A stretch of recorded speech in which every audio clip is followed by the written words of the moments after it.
Here's WeWork, a company that decides to go public through a SPAC deal, right? We all know what WeWork is. WeWork is essentially what? It's office space, right? If you want to... A bunch of businesses coming together. And we work in the same office space together, which, by the way, brilliant idea. They were killing it. I mean, everybody was talking about it. Sort of a cool version of Regis for the model. Exactly. Right. The ghetto old Regis, old buildings that they would never do up. Yeah, exactly. So the office sharing startup plans for its high-profile IPO imploded spectacularly in October 2019 due to widespread criticism over its business model and its founder Adam Neumann's management style.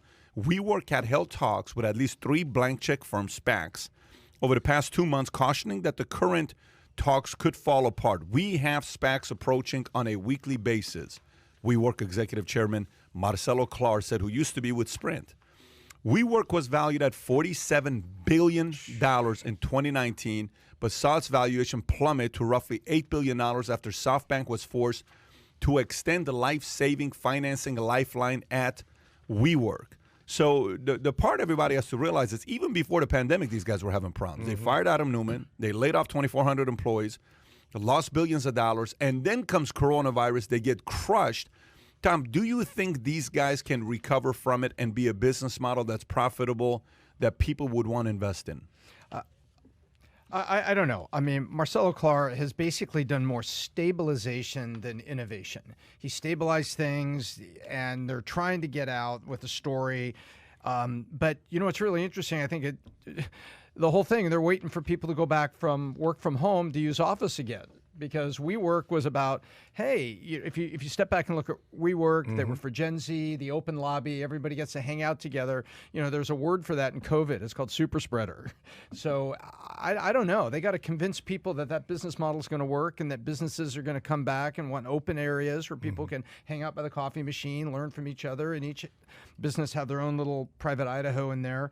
But I think SoftBank, that 47 million thing, SoftBank hit hard wall. You know, that was not fun. And so I think they want to get out, and they almost have to get out to the market so they can, you know, put this money in the bank. But they got to prove to everybody there's a real business there. Would you invest in WeWork right now? Nope. Like, are you buy, sell, hold, neutral? I've got great respect for SoftBank, but I think they're in a very hard place. Why are they doing it, though? These are smart people. Why are they getting into it? Put your hat on and say, what alternatives do they have, right? They need capital to run this. This is continuing to run at a loss even before the pandemic. So how can rents be up that they're actually making a buck? Is this, if SoftBank is deciding to do something like this, is this a good sign for everybody else to say that if a company like SoftBank views everything going back to normal, if they're risking money like this to invest into a company that's a mess like WeWork is because of what happened in 2019 and the fact that pandemic crushed them, I'm not even talking about the issues prior to on Adam Neumann's management style. Let's set that aside. I'm just talking about the consequences of what COVID did to WeWork. Absolutely. If they're investing, are they indirectly saying, we feel the future looks bright, everything's going to go back to normal? For me, this. If you were to ask me to invest in it, on a whim, am I putting my retirement savings that I'm knowing that it needs to be there when I retire? No, I'm not doing it. But am I putting a little bit of my money towards it? Of course I would, because I believe in the WeWork office sharing platform. We've got a bunch in downtown Chicago at the Merchandise Mart, and just a bunch of incubating entrepreneurs are there. I think the attraction back to the connection, because you can't really connect with people on Zoom. And I think if you're going to connect with other entrepreneurs of people that are incubating too as well in that phase of their business, a WeWork type of operation grows. They got some SPACs approaching them. You know, the type of money that's being thrown in this direction. I take a whim at it. If I'm an incubating entrepreneur today, I'd be looking for a WeWork type of office sharing platform to start my business. So, yeah. Interesting. If you're watching this, I'm actually curious right now. Okay, let's take a look at this. We got 217 thumbs up, Kai. I don't know if you're seeing it. We got 217 thumbs up right now. No thumbs down. By the way, appreciate the love if you're with us. And if you haven't subscribed to the channel, please do so. And some of you that think you already are subscribed, this is a different channel. It's a PBD Podcast channel. So click that subscribe button and the notification. But I got a question for you. Thumbs up if you are fully comfortable going back to work and being around others, where, how it was in 2019. And you're like, I cannot wait to go to a fully environment. Thumbs down if you're saying it's reckless. We're starting way too early. We should take our time. So smash thumbs up if you say, yes, we got to get back to work and being around each other. Thumbs down if you don't. So we have 217 and 0. I'm actually curious to know what happens to it so far. Voting with that. Most people are saying they want to get back to work. Do you see that? Only 2 people so far have said no. Most of the world, not what the media tells you, not what the focus groups of a certain niche group of people tell you. Right. By the way, 321 to 1. Think about that. That means 104 people voted thumbs up. One person said, I don't want to go back to work. So to the person that said you don't want to go back to work, do you mind commenting below and saying why? Okay, now we went to 5. Let us know why you're uncomfortable of going back. Is it the fear of, COVID being contagious? Is it the fear of, what if I get sick, and what's happening right now with different schools or different places, and, it's the spread that's taking place in different places. It's happening right now. We had a conversation with a couple schools that are going through it in Texas that this is taking place. We experience it ourselves. Or is it just something where the tipping point is, I just don't want to work in an environment anymore? Because a part of this, I know certain people who are introverts that they would love to work from home for the rest of their lives. Exactly. They would love to not be around other people. They would love. So how much of this is revealing the extroverts and the introverts, okay? Yeah. How much of this is revealing who has always wanted to work from home and they never wanted to be around others? They would much rather do their work and not go to a work environment. Yeah. And how much of it is, I'm just scared wanting to go back. I'm curious. PBD, I've asked you in many conversations, because, you get distracted all the time by all these different ways to make money online, all these different ways to do e-commerce, many different ways to run a business from behind the computer, the 4-hour work week type of person, right? You too can run an Amazon dropship business. 30,000 a month. Yep. And so I asked you, and if you could share with the viewers and the listeners here what your answer was to me, because I asked you, can we really run an insurance operation, grow an insurance operation, or any business operation that requires people to be working together with something that sustains and lasts and creates generational wealth? Could we do this from behind a computer? And then your answer to me was, if you want to build something that lasts, man, I think you need to be around and build something together cohesively as a team in an environment. What are your? Can you continue? I always battle with one thing, and let me tell you what it is. I remember one time, reading an article about, here's what's the mistake of millennials, and here's how they are, and here's the Gen X. He's just talking about the younger generation, all the problems that they have. Yep. But the sentence it ended with, this is Time Magazine. The sentence it ended with was, but then again, if you are complaining about millennials, maybe it's because you're getting older.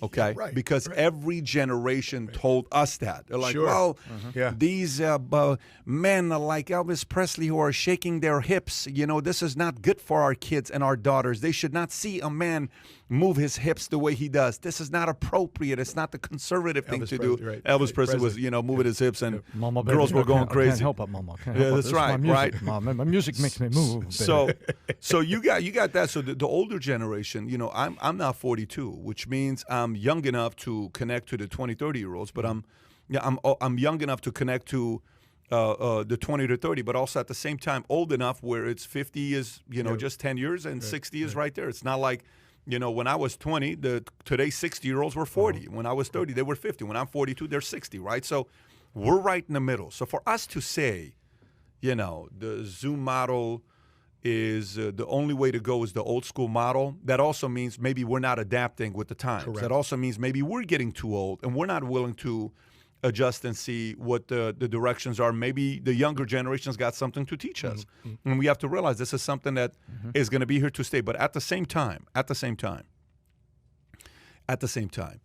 how many times have you gone to someone's house where the kid has been, what's the word I'm looking for? Where they are isolated from everybody their entire lives because the parents are so paranoid. And I'm not even talking about COVID. Yeah. I'm just talking about parents who hardcore isolate their kids from everything. And you talk to the kid, how are you? Good. How's your day today? Good. So what's your favorite thing to do? video games. What? No, So I don't know. yeah, I don't know. Right? You see. Right, yeah. So I'm like, dude, like, where's the soul, man? Let me like, where's the conflict? Where's Yeah. So how do you get that? The only way you get that is what? To be around other people. You know, what makes us different from animals is we can respond, we can communicate, we have a way of talking to each other, we can create, we can work together as a community. So I think both is needed, and I'm kind of glad Microsoft is doing the survey, by the way. I love when companies do a survey that some parts of the survey, it contradicts their own business model. And for these guys to own what they have to say, hey, we got to kind of get back to work, it makes sense. But we will not know the consequences of the way we handled COVID and the isolation.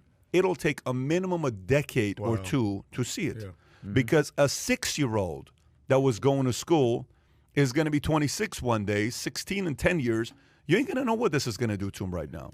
Is he going to make a full recovery? Is he not? That's the one part we don't know. So no matter what anybody says, experts, any doctor, anybody says, none of us know what is really going to happen 10 years from now. The whole thing with the vaccine, when I talk to certain people that don't want to take it, like yesterday, one of our friends, Jose, he goes to the hotel, and she says, this 22-year-old girl is like, I can't wait to take the vaccine, and then everything can get, sir, please be careful touching that. You know, you don't want to get sick. And then Jose asked the lady, he says, can I ask you a question? She says, yeah. So what's in the vaccine? She says, well, I think it's all good stuff. And she says, he says, when you eat, do you not look at the label on what's in it? Yeah.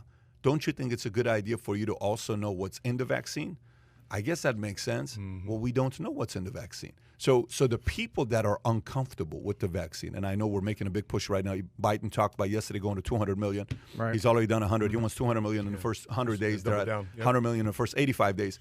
The challenge with us is we also don't know what's going to happen with this vaccine side effects for a decade. You're not going to know what's going to happen. There's some side effects that could be a decade, 2 decades. How about from now. the military shots we took when we're in Look what happened to us. You know, so we have no idea what those shots were that we took. So we are not really going to know the side effects of the level of isolation and people working from home for quite some time, kids and some adults. Tom, do you have any feedback on this? Yeah, I do. I think you make some great points. And right now I look at it like this. It's not binary, but the news media looking for the story kind of treats it as binary, like all work from home or not.